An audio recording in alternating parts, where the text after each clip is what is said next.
Hello friends, daily current affairs 13/4/2024। पहला जो current affairs में था, जो न्यूज़ में थी, ये है मिलेट्स। मिलेट्स हमें पता होनी चाहिए, ये एक न्यूट्रिशनली रिच क्रॉप है जो ड्रॉट टॉलरेंट क्रॉप होती है। और ये मोस्टली कहाँ पे ग्रो करती है? ये एरिड और semi arid regions of India में करती है। और इसको हम कोर्स सीरीज भी बोल देते हैं और न्यूट्रिशनली सुपीरियर होती है वीट एंड राइस। सो ये बहुत ज़्यादा इंपॉर्टेंट पॉइंट है। अब हमारे लिए एक इम्पॉर्टेंट पॉइंट ये बनता है कि जैसे कि इंडिया जो है, India is the largest producer of millet followed by the Niger and the China. Next है FAO। ये न्यूज़ में थी agency, that is FAO, that is food and agriculture organisation. इसका जो एस्टेब्लिश हुआ था वो हुआ था 1945 में, और ये specialised agency of the UN है। तो ये हमेशा याद रखना, it is a specialised agency. ये एजेंसी के अंदर हम मेंबर हैं, जैसे कि इंडिया मेंबर है, 195 टोटल कंट्रीज मेंबर्स के अंदर कंट्री है। और ये 2 रिपोर्ट देती है, ठीक है। कौन सी? द इम्पैक्ट ऑफ डिजास्टर, ठीक है। एक देती है the impact of disaster of agriculture and food security, and दूसरी है the state of food and agriculture report 2023, ठीक है। अभी हुए हैं 100 ईयर्स ऑफ वैकोम सत्याग्रह। तो जब भी मॉडर्न हिस्ट्री में जो क्वेश्चंस आते हैं वो हमेशा देखे गए हैं कि अगर किसी के 100 ईयर्स हो रहे हैं उसमें से पक्का क्वेश्चन आता ही है।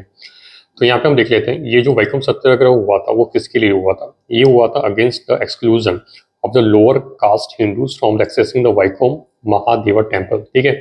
ये जो टेम्पल था वहाँ पे एक्सेस नहीं करने देते थे, तो उसके लिए इन्होंने किया गया था, जैसे कि उस टाइम पे एक जो लीडर थे, इजावा लीडर, ठीक है, इनका नाम था TK माधवन। 1917 में इन्होंने एडिटोरियल में पब्लिश किया था, दैट इज अ पेपर का नाम हमें याद होना चाहिए, that is a Deshabhimani, okay. और ये जो मूवमेंट थी बिल्कुल इंपॉर्टेंट है, ये एक नॉन वायलेंट प्रोटेस्ट था, ठीक है। ये हमेशा रखना, ये MCQ में आ सकता है कि ये वायलेंट मूवमेंट थी, नहीं, ये नॉन वायलेंट मूवमेंट थी। और दूसरा हमें यह याद रखना है कि इसमें जो लीडर्स थे मेन, जैसे कि TK Madhavan, K Kelappan, KP Keshwa Menon and George Joseph. तो ये इतने इंपॉर्टेंट पॉइंट्स हैं, ये हमेशा याद रखें इसके रिगार्डिंग।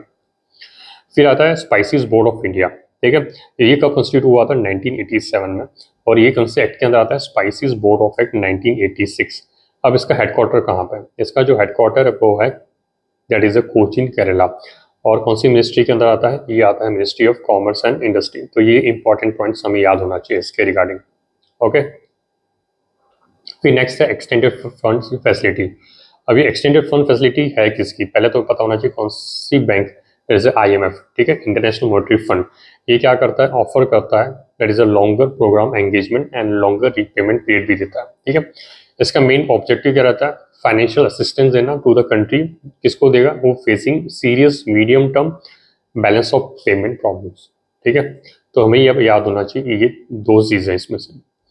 फिर नेक्स्ट आया था हाइपरसोनिक मिसाइल, न्यूज़ में थी। अब ये हमें ये इतना पता होना चाहिए, जैसे कि ये कितना ट्रैवल कर लेती है, दैट इज इसके जो स्पीड है, दैट इज अ मैक 5 और फास्टर, ठीक है। एक तो ये याद रखना है। Second, fly lower altitude than the ballistic missile. तो यहाँ पे एक MCQ बन सकता है, यहाँ पे लिख देंगे, ये यहाँ पे लोअर लिखा है तो इसका आप लिख देंगे ऑपोजिट, ठीक है। और इसकी 2 टाइप्स की हाइपरसोनिक मिसाइल है। एक तो है हाइपरसोनिक ग्लाइड व्हीकल्स और दूसरी हाइपरसोनिक क्रूज मिसाइल। ये 2 तरह की इसकी मिसाइल होती है। So thank you, I hope आपको ये न्यूज़ अच्छी लगी होगी। अगर अच्छी लगी है तो लाइक कीजिए, कमेंट कीजिए, शेयर कीजिए, जिससे मुझे भी मोटिवेशन बनेगा कि नेक्स्ट वीडियो लाने के लिए। Thank you.